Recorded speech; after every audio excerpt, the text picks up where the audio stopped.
Latvijai līderis.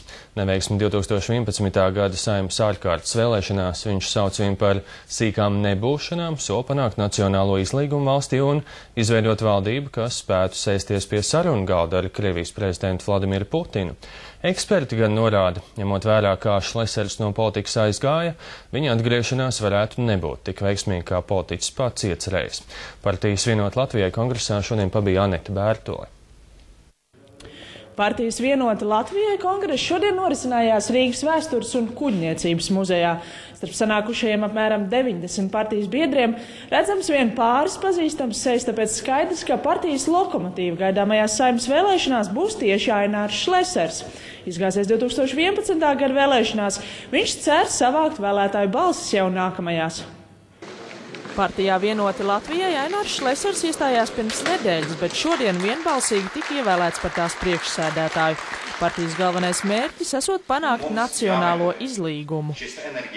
Laikā, kad tiesiskuma koalīcija ir beigusi pastāvēt, laikā, kad tiesiskuma koalīcija aicina to partiju, kuru viņa apkaroja, ZZS, kura vistiešākā veidā ir saistīta ar Aivaru Lembergu, lai stiprinātu tiesiskumu, tad es redzu, ka tiesiskuma koalīcija ir beigusies un jāpiedāvā kaut kas cits.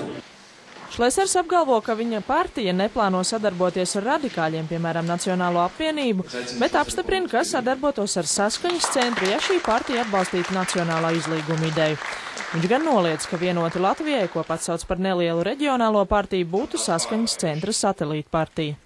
Es negribu nekādas baumas komentēt. Es šai partijai esmu iestājies pirms nedēļas, un es nekad neesmu bijis nevienam satelīts, un nekad arī nebūšu.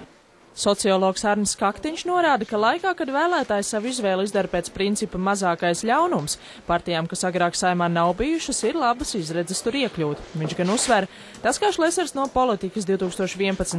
gadā aizgāja, neliecina par potenciāli lielu vēlētāju atbalstu.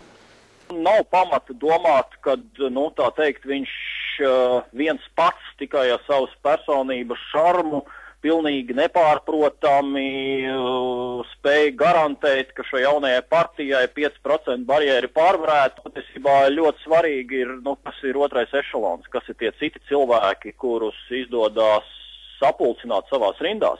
Vēl vairāk, ņemot vērā vēlēšanu specifiku, ka šobrīd jau partijām jāspēj ir sastādīt atšķirīgus sarakstus katrā no vēlēšanu apgabaliem.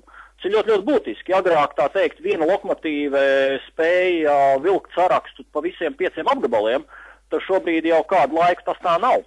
Kas nozīmē, ka tev patiesībā, lai tiešām gūtu labus panākumus, ir vēlams, lai ir daudz līderu. Un, jādomā, ka šis būs diezgan liels izaicinājums šai partijai.